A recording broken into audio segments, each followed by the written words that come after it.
Thank you sir. Raghurama Raju గారండి, personal flights power plants ఉన్నాయి, మన క్లయింటే. ఓకే. హలో రాజు గారు, నేను డిప్పులు మాట్లాడుతున్నా. ఓ చార్టర్డ్ ఫ్లైట్ అర్జెంట్ గా కావాలండి. మన భాయ్ గారి పర్సనల్ మనిషి. ఎవరతను? అల్లుడు. ఏంటి అల్లుడా? అంటే అల్లుడు అనుకోండి. సరే అరేంజ్ చేస్తాను. థ్యాంక్ యూ సార్, నీ పని అయిపోయిందిరా. Thank you sir. రై థ్యాంక్ యూ సార్ అని వెళ్ళిపోతున్నావు ఏంటి?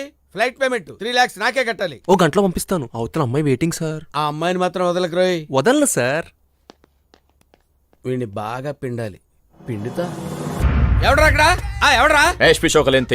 ఇక్కడ తెలుగు మాట్లాడేవాడు ఎవడు లేడా? ఎందుకు సార్ అట్లా అరుస్తున్నారు?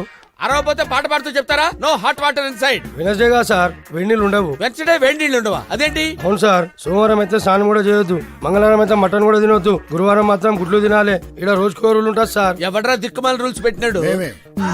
మీరెవరు? నువ్వు హైదరాబాద్ బాయ్ పిఏ అయితే నేను షార్జా బాయ్ పిఏని. ఓ, మన ఇద్దరం సేమ్ టు సేమ్ అన్నమాట. Nice to see you. Sorry, మనిద్దరం సేమ్ టు